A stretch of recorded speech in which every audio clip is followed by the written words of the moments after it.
మనం పృథ్వీని చూసినప్పుడు కూడా మన భూమి ఎప్పుడు వేగంగా తిరుగుతూ ఉంటుంది. భూమి కేంద్రంలో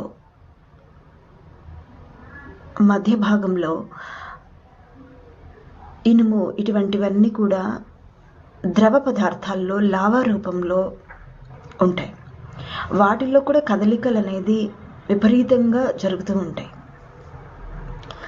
అక్కడి నుంచి ఎలక్ట్రోమాగ్నెటిక్ వేవ్స్ అనేటివి ఉత్పన్నమయ్యి భూమిలో మ్యాగ్నెటిక్ ఫీల్డ్ అనేది ఉంటుంది కదండి. అక్కడి నుంచి ఎలక్ట్రోమాగ్నెటిక్ వేవ్స్ అనేది ఉత్పన్నం అయ్యి లోపల నుండి మన మస్తిష్కం ఏదైతే ఉంటుందో అది కూడా ఎలక్ట్రికల్ వేవ్స్ తోటి ఒక విద్యుత్ తరంగాలతోనే పనిచేస్తుంది. కాబట్టి మస్తిష్కంలో సిగ్నల్స్ వెళ్ళడము, మనకి సమాచారం అందించడము, ఇవన్నీ కూడా ఈ ఆకర్షణ వికర్షణ అనేది కూడా లోనవుతుంది. కాబట్టి మనకి సూర్యుడు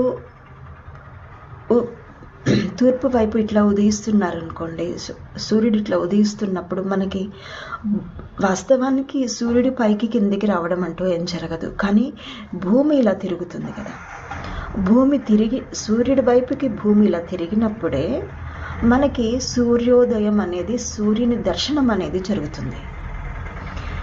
భూమి ఇలా తిరుగుతున్నప్పుడు సూర్యుని దర్శనం అనేది జరగడం మూలాన మనం అది సూర్యోదయం అనుకుంటున్నాం.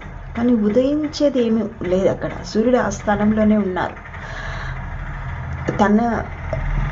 తన భ్రమణం తన అంతటా తాను ఎక్కడికి వెళ్తున్నప్పటికీ కూడా భూమిని పట్టి అంటూ తన భ్రమణం ఉండదు.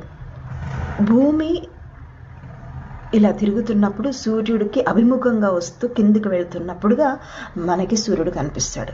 మరి భూమిలో జరిగే కదలికలు ఏవైతే ఉన్నాయో భూమిలో నివసిస్తున్న మన మీద కూడా దాని ప్రభావం ఉంటుంది. సూర్యుడి వైపుకి కూర్చున్నప్పుడు మనలో కూడా ఆ అనుకూలమైన తరంగాలు మనలో కూడా మేళనం జరుగుతుంది అక్కడ ఆ సూర్యుడికి కానీ భూమిలో నివసిస్తున్న మనకి కానీ. ఎందుకంటే సూర్యుడి వైపుగా దిశ అనేది మనది ఉంది కాబట్టి భూమిలో నివసిస్తున్న వారికి ఈ రకంగా కూడా ఏదో ఒక అనుకూలత ఉంటుంది కావచ్చు తూర్పు వైపుకి కూర్చున్నప్పుడు. ఎందుకంటే విద్యాభ్యాసం అనేది ఇవన్నీ కూడా మస్తిష్కంతో తయారు చేసి అవి జరపబడే క్రియలు కదా. మస్తిష్కం